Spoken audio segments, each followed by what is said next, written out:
Industrial states like Ohio and Illinois and Missouri and to a certain extent North Carolina.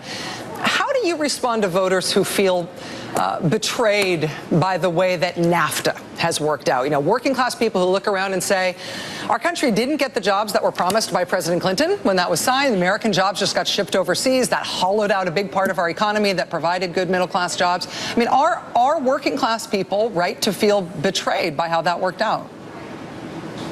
Well, look, I have said repeatedly that I would like to renegotiate it. I think there were parts of it that did not work as hoped for. But I think you've got to take a broader perspective. Were some jobs lost? Of course. And was it painful and terrible that people lost their jobs and they saw factories that maybe their grandparents even had worked in pick up and move? Yes. And that's why I've come forward with some, very strict proposals that if you're trying to move jobs out of America, if you've ever gotten 1 penny of government aid, and lots of places have, you're going to have to pay it all back. And if you are trying to move your headquarters overseas in this, thing called an inversion that I call a perversion, we're going to slap a big exit tax on you. So I think we do have to, really bear down on companies that are picking up and moving and try to do everything we can to stop them. But I think it's fair to say, Rachel, that more manufacturing jobs were actually created in the 90s.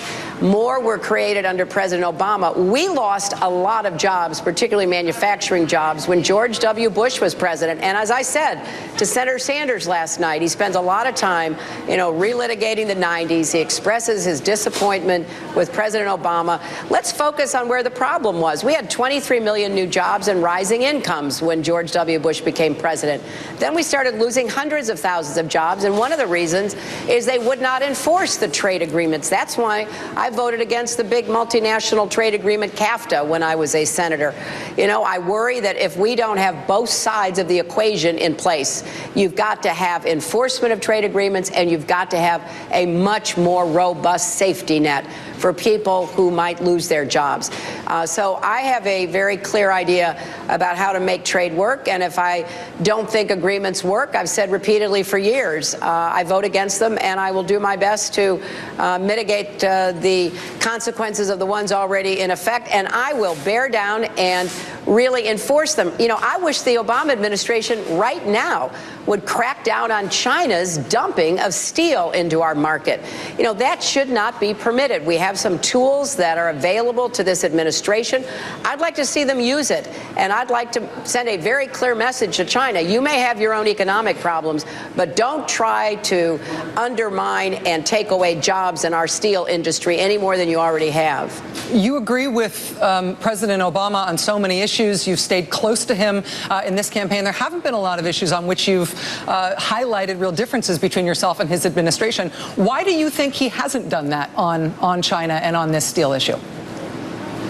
I don't know, but I wrote an op-ed that appeared in a number of newspapers a couple weeks ago, and I pointed out the problems with the steel industry. I also said I would not agree. In fact, I oppose designating China as a market economy. I think that that's very hard to justify. They are not what we think of as a free market economy by my definition. So I think in some of these areas, like opposing him on TPP, I did hope that we would get an agreement I could support. It turned out I couldn't.